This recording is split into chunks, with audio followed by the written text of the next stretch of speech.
Coach Ruben Guzman graduated from UCLA with a master's in public health way back in 1988 and made the decision to pursue a career promoting health rather than treating disease. So he went on to study lifestyle medicine, healthcare administration, and consulting, at the same time conducting his own research, giving seminars, and he's authored books including The Swimming Drill Book and Evolving Health, Maximize Your Energy Using the Wisdom of Science and Divine Design. After attending a plant-based nutrition healthcare conference and learning about the American College of Lifestyle Medicine, Coach Ruben found his true calling as a lifestyle medicine professional, and now he helps people learn how a whole food plant-based diet is fundamental to preventing, reversing, and treating chronic disease. And thank you so much for being here today, Coach Ruben. Thank you so much, Janine. Gosh, it's a pleasure to be with you. Thank you so much. Yeah, absolutely. And I'm very interested if you could please tell your vegan story. How did you find this path? Well, I was reflecting on that question and looking at it for myself. So several things happened to me. One, I got exposed by my father to the inside of a slaughterhouse when I was probably about 7 or 8 years old. And it was gruesome, really, really gruesome. And I never forgot the stench, the smell, the feel, the energy. It was very, very powerful for me to experience that. And then another experience for me was when I was 11 years old, and I spent the entire summer in Nicaragua, where my mother is from. And one of the experiences that I had was I was being challenged and forced into having to take a chicken and kill it by basically wringing its neck. I was so uncomfortable with that. Oh my gosh, it was revolting. It was revolting. I hated it. And then what really sank home for me was when I started doing autopsies. Yeah, I was a pathologist assistant before I went to medical school. And I had graduated from college and I was working in the hospital at Los Robles Regional Medical Center. And within a few months, I got promoted to being a pathologist assistant. I love working for these 3 pathologists. Dr. Sorrel Glover was my first lifestyle medicine mentor. He was amazing. One of the first Jewish physicians in the entire United States. And he was very knowledgeable about nutrition and lifestyle. He himself was a runner. He was somebody who took very meticulous care about his health and his diet and his dietary practices and his health practices. And in fact, he practiced medicine until he was 86 years old. Wow. So a really remarkable man. And one of the things that I remember was as he was training me to do autopsies, I had to learn to do in-depth dissections. And I remember one time there was a patient that had an aneurysm of the aorta. And so as I was dissecting the aorta, I was hearing with my scissors. And I said, Dr. Glover, what's that? And he said, oh, those are your cheeseburgers there. So I stopped eating cheeseburgers. Oh. And then dissecting the carotid artery. Dr. Glover, what's that? I said, oh, those are your hot dogs there. So Dr. Glover helped me to understand the connection between diet, lifestyle, and longevity. And one of the autopsies changed everything for me. It was a woman in her mid-70s had come into the hospital with shortness of breath. And as we started to do the autopsy on her to determine the cause of her death, because she died within a couple of hours of admission, Dr. Glover said, Ruben, take careful note, we may never see this again. And it was absolutely correct. Here was a woman in her mid-70s with internal organs as beautiful, flawless, as pristine as a newborn. How could this be? Completely different from every other autopsy I had done. And so, I mean, it was extraordinary. Careful dissection revealed that she had an undiagnosed ventral septal defect, which is a perforation in the heart. Most people, Dr. Glover said, would rarely live past their 20s with that kind of defect. Here she was in her 70s. Dr. Glover needed to know more. He asked to sit down with the family, and I got to sit in on that meeting. He shared what he had discovered, but then he asked, how did she live? And the family shared that she was a Seventh-day Adventist who followed the rules. No meat, no dairy, no eggs, no processed foods, no alcohol, no refined sugar, had a garden in her backyard, walked 5 miles a day every day for over 40 years that they knew about, completely happy and positive attitude, very active in her community, loved and loving a human being.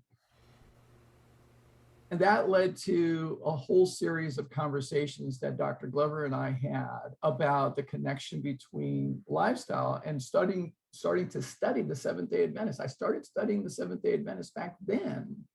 When was this? This is back in 1981. Wow, okay. Okay, so this is prior to the Blue Zones book coming out, but some of the research had already been collected by Gary Butner. So it was in National Geographic at that time. So I was starting to research out this, and it was very fascinating because here was the Seventh-day Adventists, one of the longest living groups of people on the face of the planet, the longest living group of people in the United States. And so when we start looking at all their lifestyle factors, it was very fascinating to me. And I started realizing, wow, that's about how we can actually beat the odds. We can beat the odds. And it was extraordinary. So as that emerged for me, I started eating less and less meat. And I realized that I didn't need it. And I didn't want it because the autopsies that I did on everybody who died from chronic disease, their intestinal tract, which I dissected, their intestinal tracts were horrible.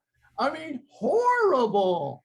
I mean, there's this mucoid plaque that shows up, and it's nasty.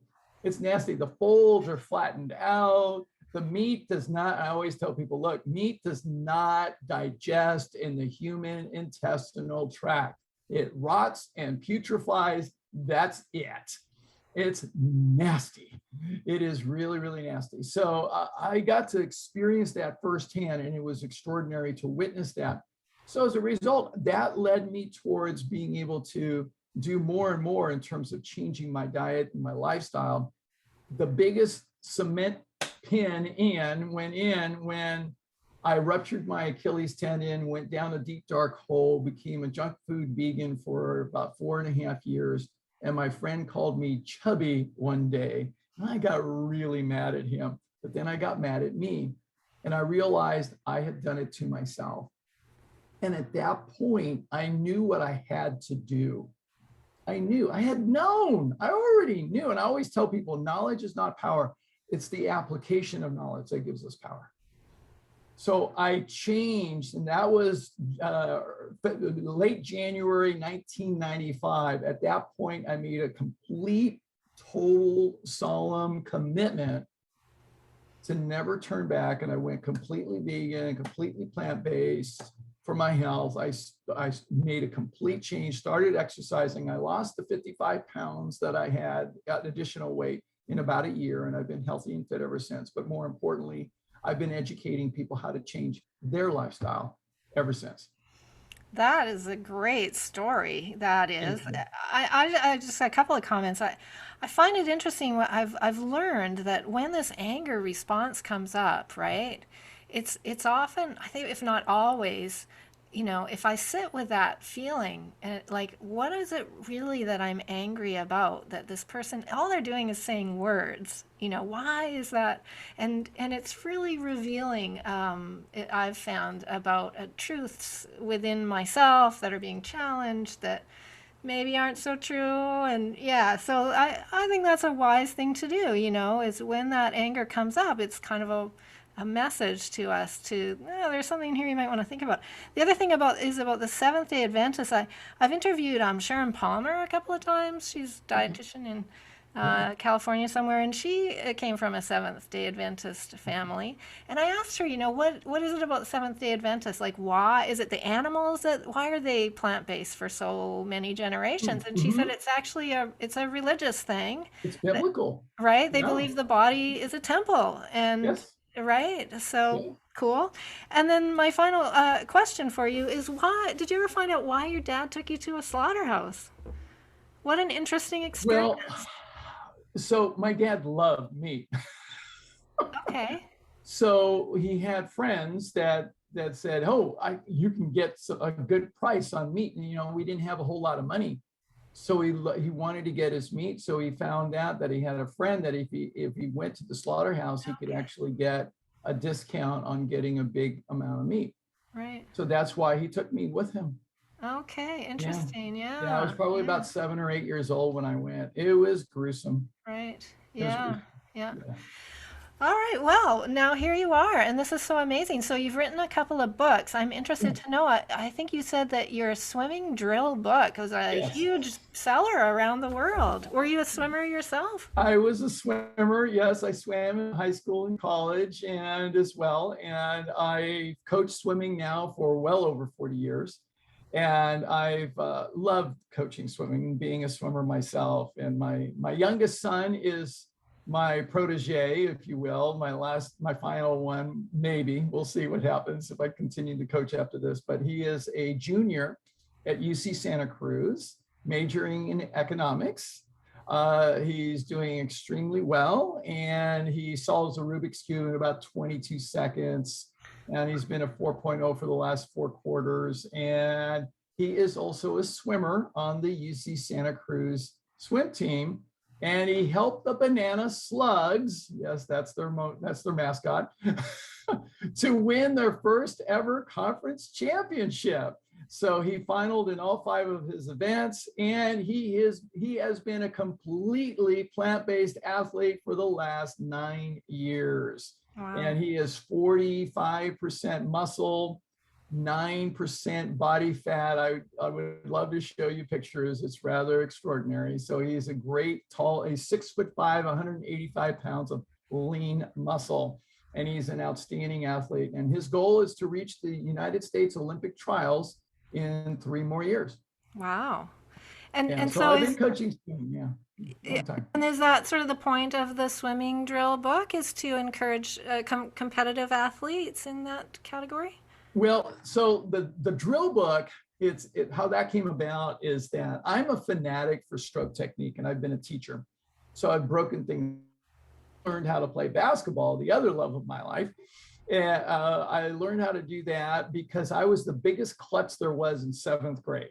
And I was horrible. I was the last guy picked every single time. I felt so uncomfortable. I was the last of the last. And I was the laughing stock for so many people. So that summer, I went to the library. This is how much of a nerd I really am. I went to the library and I found Practical Modern Basketball by John Wooden, the coach of the UCLA Bruins. And so I found that book and I read it cover to cover several times. And I went in my driveway and I practiced all the drills. And I surprised everybody come 8th grade because I didn't practice all those drills. So I knew the value of practicing drills, and practices really make a difference. Fundamentals makes a difference in every walk of life, whether it's health, whether it's sports, whether it's business, it doesn't matter. Mastery of fundamentals. And so I practiced that and I learned how to become a much better basketball player. And when I progressed as a swimming coach, I taught competitive swimmers how to actually improve their strokes. And I'm very fanatical about it. And so what happened was an Olympic swimming coach actually encouraged me to write a book on the drills because he said, Ruben, I don't know of anybody that knows how to teach stroke technique better than you do. And so I went to task on it and I wrote the first edition of it. It's called the Swimming Drills for Every Stroke. That was the first version. And that was back in 1998 that it got published. And then I did a second edition. And then the third edition now is called The Swimming Drill Book. And it's expanded even more drills.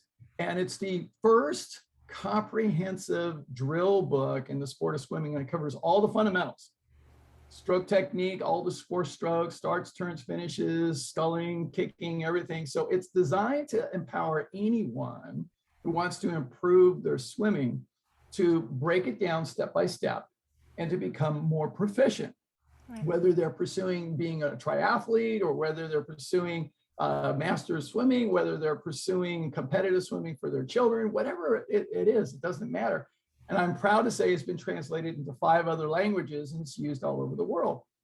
But the same approach comes into play when it comes into health. It's exactly the same approach that I use.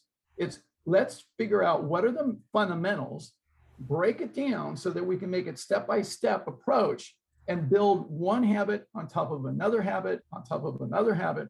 And when we do that staircase approach, we start to build a successful lifestyle. And it's exactly the same approach. Cool. And so you've got this conference coming up, and I think you were going to try to have a real life conference, but you've switched it to an online Evolving Health. And I think that's the title of your book too. So is that what's outlined in your other book, Evolving Health? Is this 12-week lifestyle medicine immersion program? Right. So when I wrote Evolving Health and published that back in 2011, that was based on my 25-hour immersion program. And so it was based on that. But that program has evolved even more. And especially since I have evolved, and now that I am a board certified lifestyle medicine professional.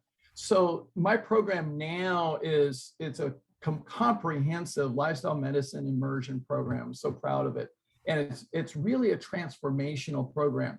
So that program is designed to empower people who are serious about making lifestyle changes. Like they are tired of being sick and tired. They want to really make the rest of their life the best of their life. They really want to put more years to their life and have more life in their years. They are up for that. And they're willing to take on that challenge, and they're willing to be coachable. That's really important. So the program is designed to empower people to change their lifestyle, to begin the process. No different than if somebody came to me and they wanted to learn how to swim. They wanted to become a competitive swimmer. I've had people come to me and say, I want to swim triathlons. And they don't know how to swim. Well, we're going to have to start at the beginning, and we're going to have to make this basic. So it's the same approach, and it's a 4-point plan. It's the same thing in sports. It's what I applied for myself in making my life, transforming my life, and it's how I empower people to transform their lives. So number 1, we must begin from within. Einstein said the significant problems we face cannot be solved at the same level of thinking we were at when we created them. Now, what Einstein was telling us, yes, we have to shift our thinking, but secondly, what he was also telling us was that we have to realize that we are responsible for the fact that we created our problems, not intentionally, because nobody in their right mind would do that, but we created our problems subconsciously. But how many of us have training and experience and success in being able to rewire our subconscious mind? Did you ever take a class, Janine, on how to successfully rewire your subconscious mind when you were in high school? Definitely not. I don't think so. Although there were some substances I found that may have had a part in that. Right, right. They're pieces. And I've been a student of personal growth and development. I've had wonderful, wonderful teachers, and I've really learned about how to be able to do this. I've also taught psychology at the university level. So I really empower my athletes and my students and my clients to be able to transform their mindset, their thinking, their attitude, their consciousness and awareness. And that's where the game begins. It has to start here, because I say information is not useful without transformation. We have to transform our mindset first in order to use the information and apply that information effectively. So it's nice to get information. My program is not an informational program. There are lots of those out there, plenty of those. Mine is a transformational program. So we start the work here. Secondly, we need a proven strategy, because doing the same things over and over again, expecting different results, is the definition of Insanity. Insanity. Thank you very much. Einstein said that also. So we're not going to go to insanity. So we're going to use an evidence-based approach. And thankfully, that's what lifestyle medicine is all about. It's an evidence-based approach. And we've got gobs of research. And so that's all I ever use is an evidence-based approach. Here's what works. And I focus on all the lifestyle medicine areas. And there are 6 pillars that lifestyle has: nutrition, physical activity, emotional well-being and stress management, sleep, substance reduction, and healthy relationships. I add a 7th area, and that is hydration, because hydration is critically important. Most people just are dehydrated. So that's really important. So those are the 7 areas that I cover in my program. And then, so that's the second part of the 4-point plan. The third part of the 4-point plan is we need to be intelligent if we're going to be successful. And we need to set up a structure for support and accountability. Because the default of human beings is we think we can do it all on our own. And we are so deceived. We do not succeed by ourselves. We need community. We absolutely need community. We need that, a group of people to support us. Nobody graduates from high school with no teachers and no books and no other students, right? It doesn't happen. So we need to have that community. And then the 4th step that's really important, even with those 3 in place, we still need the 4th part of the plan. And that is we need to develop a track record of consistency. Because consistency is what allows us to develop good habits. And it takes time to develop good habits. It doesn't happen automatically. You just because you have a thought, oh, I'm just going to change this and it'll be done. No, not for most of us. The rare few. Most of us need a track record of consistency. We know in the psychology research that it takes 21 to 30 days to develop just one new habit.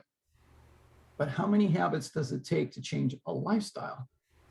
It may take 20, 30, 40 new habits to change a lifestyle. That's going to take patience, time, dedication, commitment, meticulousness, detail. That's going to take a lot more work. So that's no different like being an athlete. It's no different in running a business. It's no different when it comes to running our health and improving our health. It takes that 4-point plan. I don't have any magic red pills or blue pills, no incantations, no magic powders or formulas. I don't have any of that. The only promise I have is a lot of hard work and dedication, but it's a program to empower people to absolutely change their lives. And people have produced amazing results, miraculous results, people reversing their diabetes, completely getting woken up as far as how they can change to a plant-based diet and committing to it, like no kidding, like this is it for them. People reversing kidney disease, people reversing all kinds of things. So it's been wonderful. It's been wonderful. That's really great. And so your YouTube channel, you have some like 2-hour videos where you're kind of doing this information session and then a Q&A with your audience, which is really kind of unique. I haven't seen that sort of thing before. I guess PCRM does that a little bit, but I just found that really interesting. Are those people that are signing up for that, are they part of your 12-part program, or are they just kind of random people in the world? They're just random in the world. I've offered those webinars for free. So what I've been doing for quite some time, I've been doing seminars in the Sacramento region for free, just for the community. It's just my way of giving back. It's my way of, I believe in the power of paying it forward. That's why I do my free seminars, because I believe it's important for all of us as adults to leave the world a better place than how we found it. It's important. We need to take responsibility for the fact that this earth is our home for all of us. And we can't be selfish about it. We need to realize it's home to those beautiful orcas that you got that picture in the back behind you, those beautiful orcas. It's beautiful, the beautiful dolphins, the cows, the pigs, all the animals. This is a beautiful home for all of us. And we are charged with the important responsibility of being the stewards of this planet. But a lot of us have forgotten that's our responsibility. That is our charge. That is our duty as human beings, is to be the stewards of this beautiful planet that we're on, for Right. all of the creatures. And so it's important for us to do that. So therefore, I've been doing these seminars for free to give to the community. And then when COVID hit, I said, you know what? I'm going to do it online. And I All did. right. And so, in fact, I did all of my seminars online in the month of April when COVID hit. And then I said, you know what? That was exhausting. I'm going to do it again, and I'm going to space it out. So I did. I spaced it out, and I've got, I think, 20 different 2-hour webinars at least that are on my YouTube channel. I've got a whole bunch of short videos as well. I'm going to do another series of short videos on just one little topic at a time. So I've got a whole bunch lined up right now. But it's my way of contributing to all of us. I've got 4 children. I want the world to be a better place for them, their children, their children, and their children, because I plan on being around for a long time. Right. Well, that's one of the wonderful and scary things about being a healthy, whole food, plant-based vegan is we live a long time. And sometimes I look at the world and I think, I'm not sure I want to be here for a really long time. It's a scary place sometimes. Yeah, it Um, is. yeah. And so, well, let's talk a little bit about the power of plant-based for men, because I think there's a lot of mythology around the macho, hunting, meat eating strong man and the weak, wimpy, plant eating man Yeah. by contrast. But that's really one of those myths that we need to bust open, right? It's completely a myth. It really, really is. And it's unfortunate because the opposite is actually what is the truth, is that men who eat meat, dairy, eggs, and processed foods are actually subjecting their bodies to poor health, lower testosterone levels, and becoming weaker as time goes on.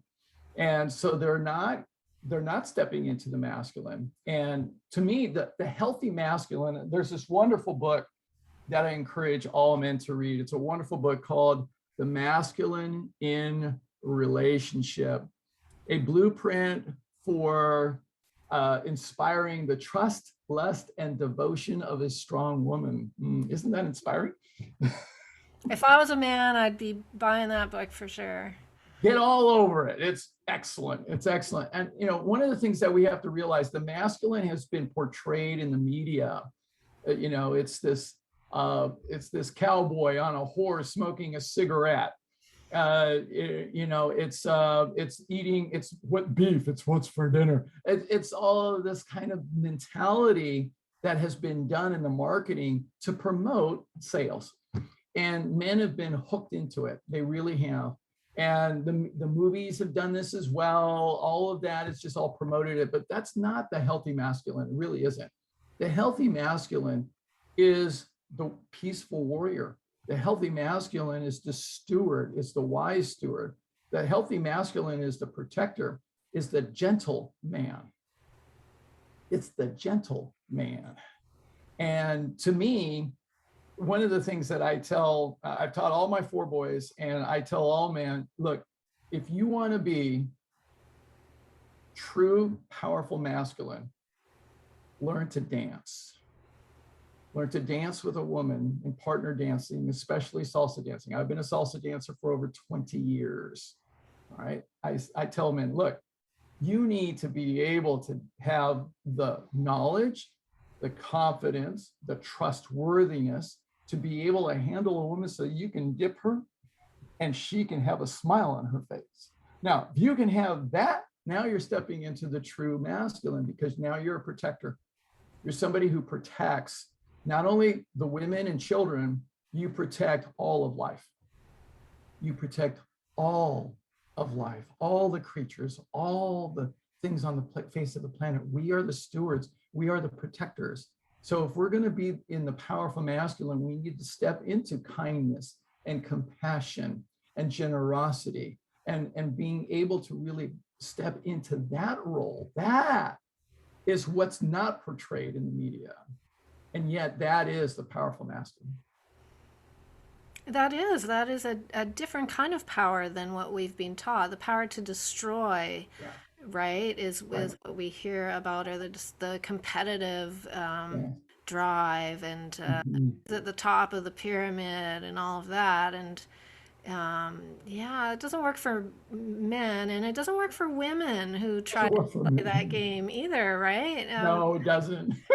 We all need to really take a step back and think about what is really good for all of us. And as you say, not just for us, but for generations down the road. How can we best live here and be kind to each other, especially through these really challenging times?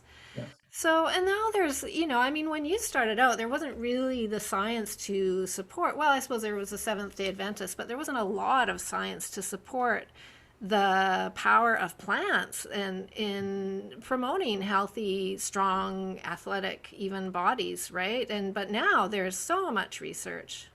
Well, the one person that the first person that I read his books on this was Dr. John McDougall. So his book was out there very early on in the 80s. So I read the McDougall plan. I came across that, and it was significant for me to read his material. And he is an absolute amazing researcher. So I read his material. And then as the other ones came along on board, Dr. Neil Barnard's books, Dr. T. Colin Campbell and the China study, of course, Dr. Caldwell Esselstyn and Prevent and Reverse Heart Disease.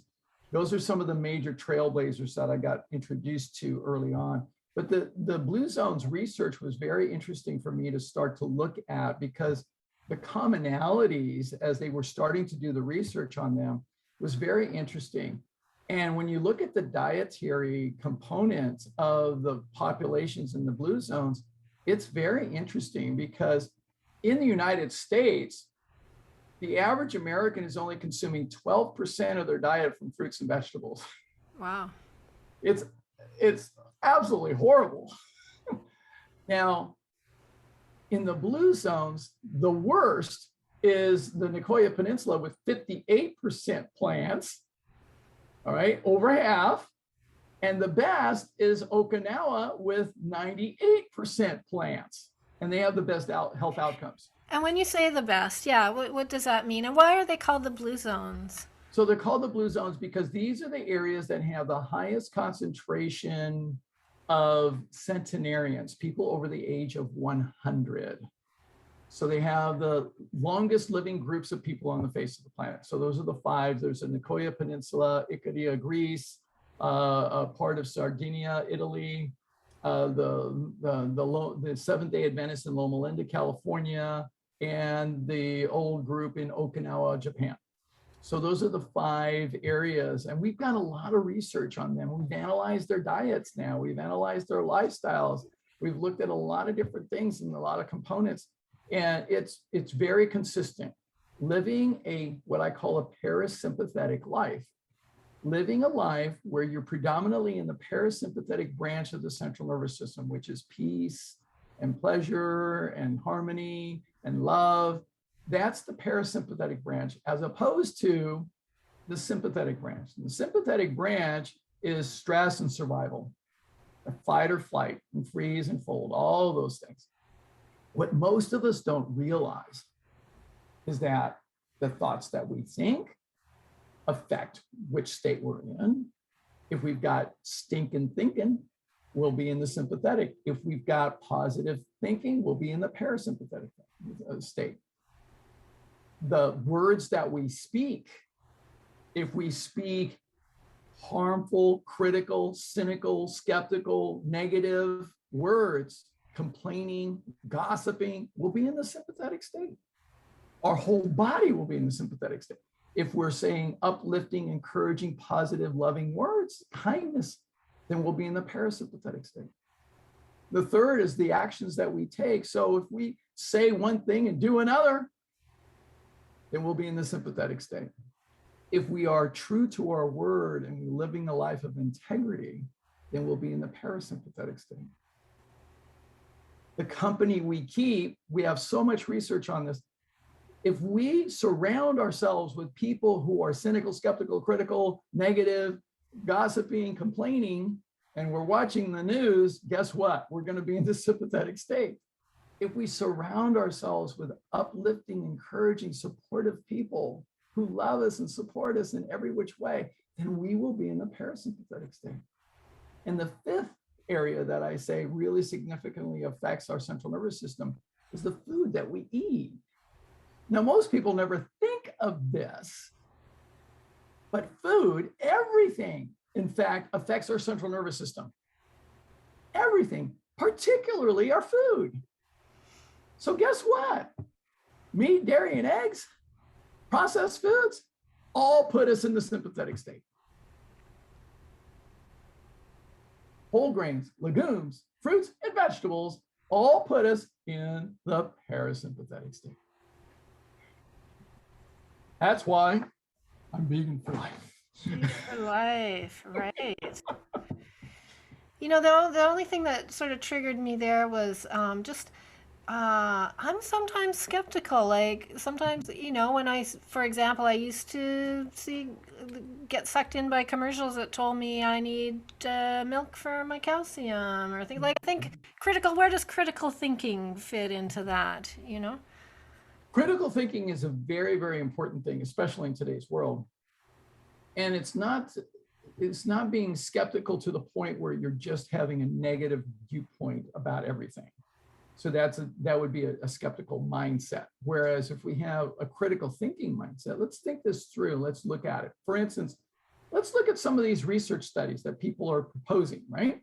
They publish this on the news all the time. Research study shows that ketogenic diet is actually healthy for your life and it's really good. It's great results, all this stuff. Well, let's look at who's funding the study. Let's look if there's any conflicts of interest. We need to do the critical thinking to evaluate what's the context for this information. Most of us don't do that enough. So critical thinking, absolutely valid and important. It is really important.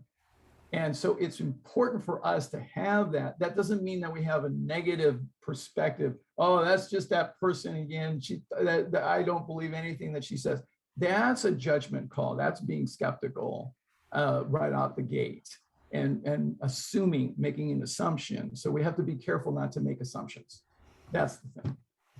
Right, and keep an open mind. And I was recently, a quote of Malcolm X was brought to my attention. He said, "I'm for truth no matter who tells it." So sometimes we have to look beyond the identity politics and actually hear what people are saying and decide. It's interesting that we have all the resources right now. We have the internet.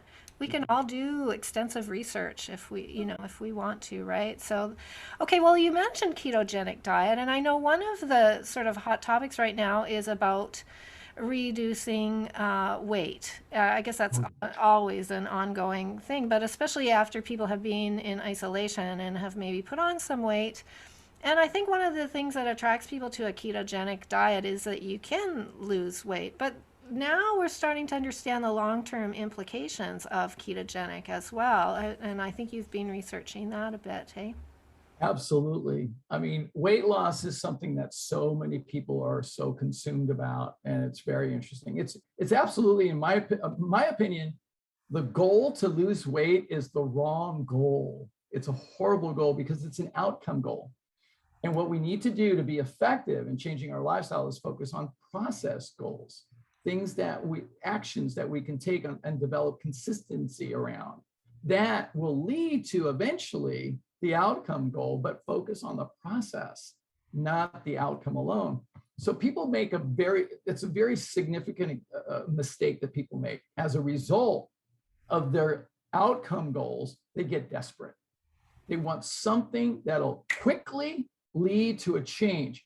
And I tell people all the time, look, if you want to lose weight, look, there's so many ways to lose weight. It's easy. It is easy to lose weight. Absolutely easy. I have a guaranteed program, guaranteed, absolutely foolproof and absolutely guaranteed. I will take you out to Death Valley in Southern California. I will leave you there for 2 full weeks with just 10 gallons of water. No electricity, no amenities, no TV, no nothing, just you, a pup tent, and 10 gallons of water in the middle of August. I promise you, you will lose weight. Absolutely guaranteed. And I would charge you $500,000 for that program. Okay, so absolutely, absolutely guaranteed. You will lose the weight. Is it healthy? No. Is it sustainable? No. Does it promote good, healthy behaviors? No. You're in the complete state of survival. So the ketogenic diet is popular.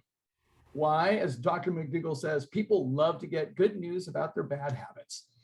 Okay. Oh, you mean I can eat more meat and I can have lots of fat, the stuff that I love, and no carbs? Oh my God, I'm in.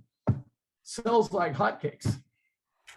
Sells like hotcakes. And, you know, I'm so happy. Dr. Neil Barnard recently had a video about this, a recent study that was published in Frontiers in Nutrition. So this was a meta-analysis. So a meta-analysis is the highest level of complete evaluation, research evaluation and determination. It's based on experts in a lot of diverse areas looking at all the research in that particular field over an extended period of time and doing very in-depth statistical analysis and evaluation. So a meta-analysis is the pinnacle of research determination, all right? So it's really important. So in a meta-analysis reviewing over 120 peer-reviewed research studies, over 120, physicians, researchers, clinicians all work together and they reviewed the ketogenic diet. And what they showed, let's see, I'm going to pull it up right here so I can get all the words correctly here. So what they showed is that people who followed such diets, a ketogenic or a paleo diet, have significantly increased risk of developing heart disease, increasing their LDL cholesterol, which is the single most important determinant of heart disease, kidney failure, Alzheimer's disease, diabetes, and cancer. I don't think any of that's good. They also discovered that keto diets are particularly dangerous for people who are currently pregnant or may become pregnant. I am working right now with a woman who's 27 years old, 25 weeks pregnant with kidney disease because she was on the ketogenic diet. It is not safe for somebody who's pregnant. Low carbohydrate diets are linked to birth defects, particularly neural tube defects. That's your central nervous system that comes from that. And gestational diabetes, even if the pregnant person is taking folic acid supplements. Really, that's not much of a difference. Additionally, for those living with chronic kidney disease, the high amounts of protein consumed on the keto diet can place excess stress on the kidneys and worsen the long-term internal damage of chronic kidney disease. So I'm telling all my friends and all the doctors that I know, because I have so many doctors that have been advocating for putting people on the ketogenic diet to lose weight. I'm saying, you are causing harm. You took an oath to do no harm. Now, here's the evidence. Stop doing harm. Stop it. You took the Hippocratic oath. You cannot, with good conscience, advocate for people being on the ketogenic diet anymore. I've been talking about it for decades. Yeah. So now we have the evidence. Right. Extensive evidence. Yeah. Yeah. And it's weird that people do lose weight, though. Sure. Oh, there's, like I said, there's lots of ways to lose weight. I don't get that, though, because if they're just eating meat and fat, and how does the body actually lose the weight? So remember what I said, everything is, we're either in the sympathetic state or the parasympathetic state. So the food that we eat will put us in either the sympathetic state or the parasympathetic state. Well, what happens when we get food in our body, meat, dairy, eggs, processed foods? that put us in the sympathetic state. So now the brain says, oh my God, I'm in a famine. I'm in survival. I'm in a very deep, deep, dark hole here. Now, emotionally, you might feel good eating all those steaks and eggs and everything else, but neurologically, your brain's saying a different story. It is saying, oh my God, we are in survival. All you're giving me is survival food. So that triggers the sympathetic state. What does the body do in the sympathetic state? Well, now it's being in the state of survival. So it's going to start to consume its own muscle tissue. So that's what ketosis does. When the body's in ketosis, we're in an acidic state. We start the process of cannibalism of our own bodies. Oh my God. So what's what we're doing? We actually start to consume our muscle tissue, and this is all muscle. So it's skeletal muscle, which is our all the muscles that allow us to move. Then it's smooth muscle, which is around all our blood vessels and all our organs. And then it's cardiac muscle, which is our heart. Thanks. Now, this is one of the reasons why anorexics, for instance, they have an incredibly high risk for heart failure because they're starving themselves. And then when they eat, they're usually eating keto style type foods, and then they're basically cannibalizing their body. So the body's going to deteriorate from the inside. Yes, you will lose weight on the scale, but you're not changing body composition for the benefit. And you will lose some fat over time. After 72 hours being in ketosis, yes, you will start degrading the fat. You will. But you're in the sympathetic state, you're producing an acidic state, and ketosis can lead to something called ketoacidosis. Now that's scary because now you start shifting the pH of the blood. And now what happens, you have half the people in the United States that are undiagnosed diabetics. In ketoacidosis, now you got a medical emergency. That's a serious problem. So yes, people can lose weight in many different ways, and they love it because they're getting to do what they love, but it's not healthy and it's not sustainable. I can see that this short-term quick fix thing is really problematic in so many different aspects of our world. You know, take a pill for this or that, and you'll feel better and you'll look better, and you know, the fast food, and it's really time to just step back and slow down and really analyze some of these things. Thank you so much. I like to wrap up our first segment here. So Right. sort of sign off, I'll say thank you so much. Where can people find more information about Coach Ruben? Well, they can go to my website, which is exactly as it's spelled here, Coach Ruben. So CoachRuben.com. My YouTube channel, at the top of my website, there is a tab for videos that'll take you directly to my YouTube channel. You can check that out. I have program information about my immersion program if you're interested in really delving into that, because not only do you get the intensive information in the first 2 weekends, but you get 12 weeks of group coaching with me. And it's awesome. People do so great with it. And then secret, then you stay in community for an entire 40 more weeks. So you have an entire year in community with your partners to support you. It's incredible. That sounds really great. Incredible. Oh, yeah. There's no other program like it. That's really, I'm so glad I met you. Say hi to April for me. I will. She says hello, by the way. That's wonderful. Okay. Thank you so much. All right. So now we're going to do an extra segment to talk about that which is highly controversial these days. And I'm just curious because I did find a post. I think if I read it correctly, you raised your children without any vaccines. Is that correct? This is correct. Yes. And so can you, because I'll just be honest and say, through my life, I was born in the 60s and I got all the necessary vaccines. Luckily, my mother didn't take the formaldehyde that was offered to her for her morning sickness.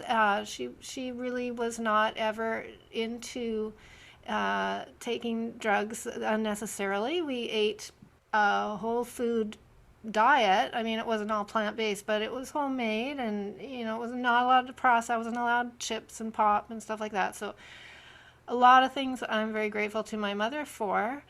Um, but we did the vaccine things, and I never really thought about it. It just was one of Mhm. those things. And then along comes COVID, and suddenly now, some people are even saying it's not a vaccine, and there's now research showing that it's not working, and that so there's just so much going on. So, but to start with, why did you make the decision not to vaccinate your children, and how has that? It seems that that's worked out okay.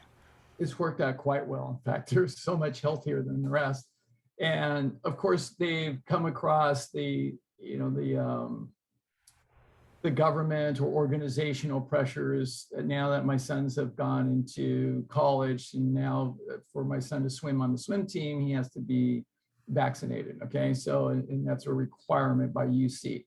And then my other son is at Cal Poly. So again, that's also the Regents of California. So they're requiring for him, and he's part of the firefighting community. So he needs to be vaccinated because he's in contact with other people as well. So sometimes there are those kinds of constraints that are imposed by external forces. But here's the deal, they're so much healthier because we focused on their health, not on well, it's kind of a panic mindset of being, and it's a fearful mindset. It's really a fearful based mindset of, oh, we got to get vaccinated because what if this happens, and you got to be prepared for this. And people are not thinking about, well, what's really going on is that your immune system needs to be built up. And your immune system is, if your immune system is strong and healthy, it will do a better job than any vaccine could possibly ever do. So that's the key. And it's about really promoting that health, that total picture of health, and the immune system goes right along with that. So the immune system is very complex. So there's the white blood cells, there's lymph nodes, there's the spleen, there's all the antibodies, and there's all the lymphatic system. I mean, there's so many different components to the immune system, but it's a live dynamic system. It's a living system. Now, we know, we've got so much research on this. It's so clear that if we have a thriving, healthy, happy lifestyle, our immune system is vibrant. And those white cells and those antibodies, they are ready to go. They act in a moment's notice. I mean, you get even close to anything, boom, they're on it. And they're going to zap anything that you inhale or ingest or anything else like that in a moment's notice. They are just amazing. I mean, the immune system, when it's healthy, is incredible. It really is. It's amazing how resilient we are as human beings when our immune system is healthy, when our lifestyle is healthy.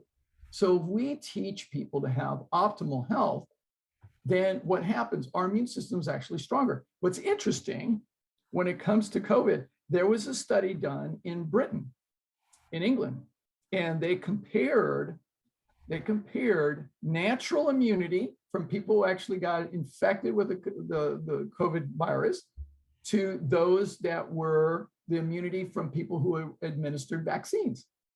And so it was really interesting because when you look at the research overall, is that those who had the infection and developed their immunity from the infection, there was, in terms of just getting just COVID, okay, so just for COVID, there was a 13-fold difference in that the people who were vaccinated ended up having 13 times more cases of COVID than people who had previously been infected with the virus. So natural immunity was actually 13 times more effective.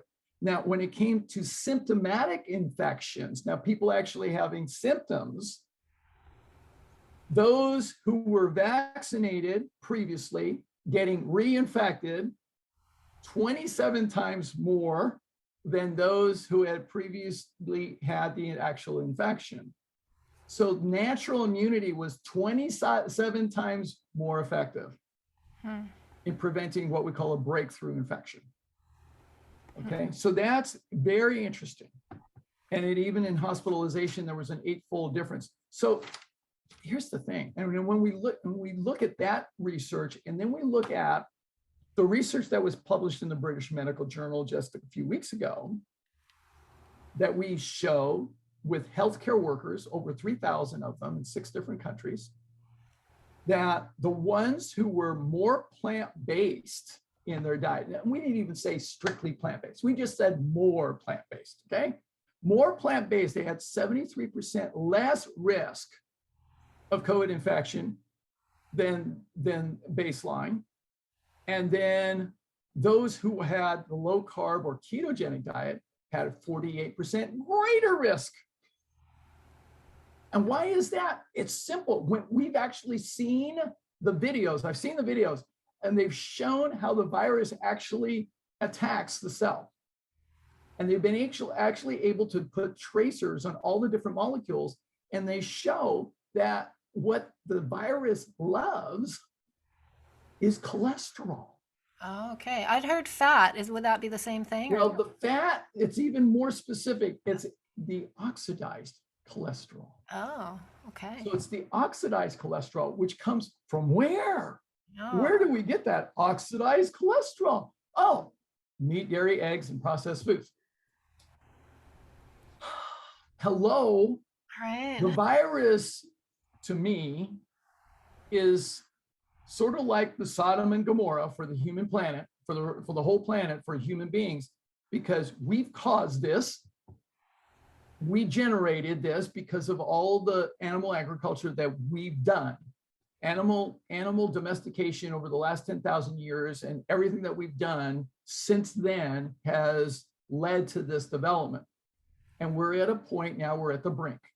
We're going to have to either face this and figure it out and stop animal agriculture and save the planet, or most people are going to die. Not everyone. The ones who are plant-based are going to survive. So that's how it's going to go.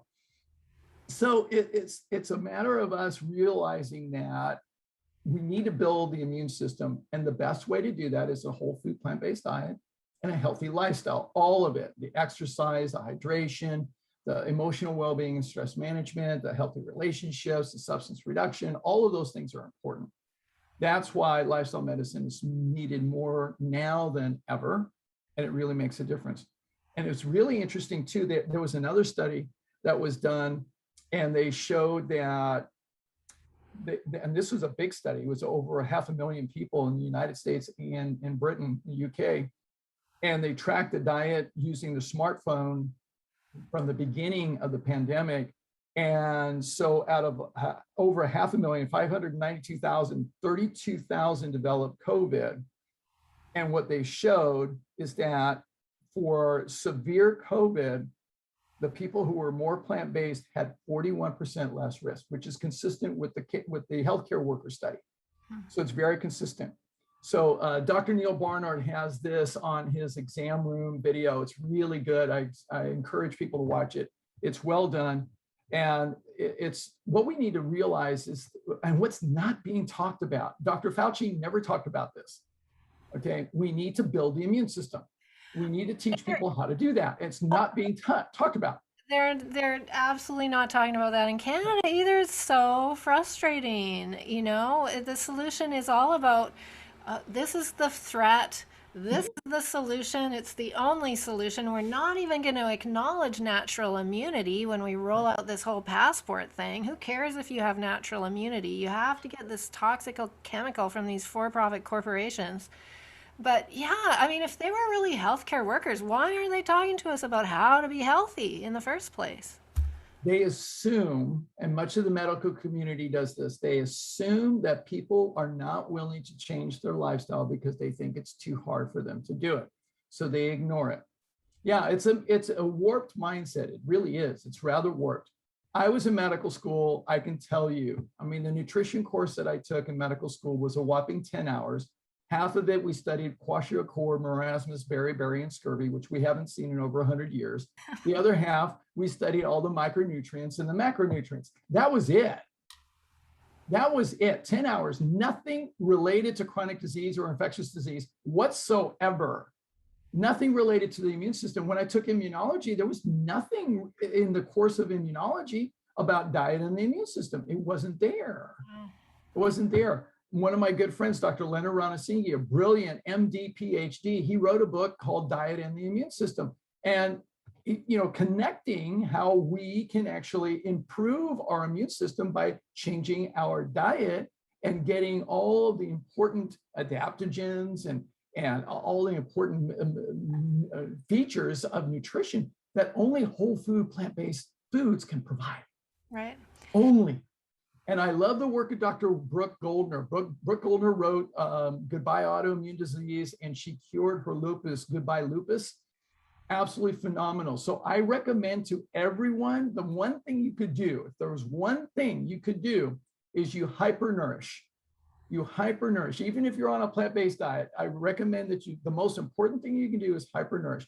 And that is you take a Vitamix blender or something like that, and you take a 64-ounce blender or whatever you want, but 3/4 of it, you pack it in with dark leafy greens. Red kale is my favorite, spinach, chard, whatever you want in there, put it in there, pack it in, pack the whole thing, 75%, then put a half a cup of either flax or chia seeds or a combination, put that in there, because that's got the high concentration of omega-3 fatty acids that are anti-inflammatory at their best. And then put the top 25% with fruit, any kind you want, pineapple, mango, papaya, banana, anything you want, just to flavor it. Let the Vitamix do that. Drink at least a half a blender full a day, 32 ounces a day. That's going to really supply the high potency vitamins, minerals, antioxidants, phytonutrients, omega-3 fatty acids, and water that you need. Oh, by the way, you have to have water up to 75% of the greens. So you do that and drink your water, and that's going to really empower your immune system to be operating at optimal. Mm. Now, the rare exceptions are this. Here's what I tell people. If you are overweight and have chronic diseases and you have complications already, you are at risk for having severe COVID and severe complications. It may be helpful for you to get vaccinated, but don't count on it. Don't count on it. You still need to take measures. I tell people the best thing you can do is strengthen your immune system. Nobody's talking about it. They need to. But if I had somebody who is at risk, I would say you might want to consider getting vaccinated as well, but as an added level of protection. But that's all if you're at high risk. If you're not, then I'm going to say, no, don't do it. Okay. But the immune system needs to be strengthened. That's priority number one. And yes, we need to wash our hands, and we need to wear a mask, and we need to do all those other things. It's only one measure. The vaccine is not a cure-all. It's not even close. No, and in fact, there's the adverse events, which maybe you want to talk about. Before we get there, though, is, I've been buying organic. Being a poor student, I've lived close to the poverty line most of my adult life. Kind of take a vow of poverty. It's not, I'm not saying that for pity or anything. It's a simple lifestyle. It's my choice.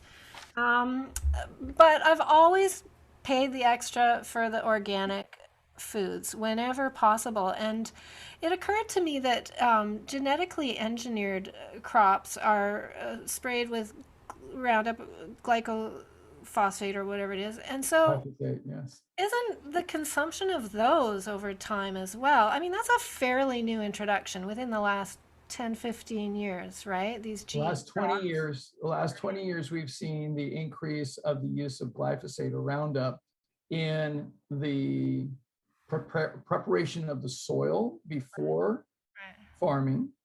And with the GMO crops, and even with traditional crops now, what they're doing is they're spraying the Roundup right before harvest. Oh. Right before harvest. So if we think of 20 years of accumulation of that in the soil, and it's also leaking into the water supply, so anything really organic, that sort of thing. But I think there's a connection between glyphosate and suppressed immunity. So we've got people predominantly eating that, especially if they're eating meat, they're eating a lot of those crops because they're getting fed to animals.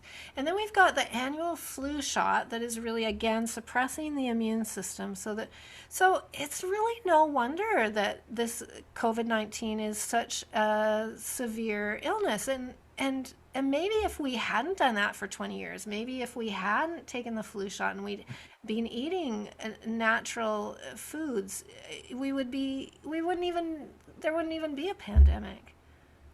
Yeah, there's a lot of factors at play here. I mean, I've been watching some of the documentaries about the earth and the planet, and when you look at Seaspiracy and Cowspiracy and David Attenborough's Our Planet, and looking at all the things that we've been doing, we've been decimating this planet from so many different ways for the purpose of profit, and that's what we've been doing. And it's not taking care of the earth. We've not been good stewards of this planet.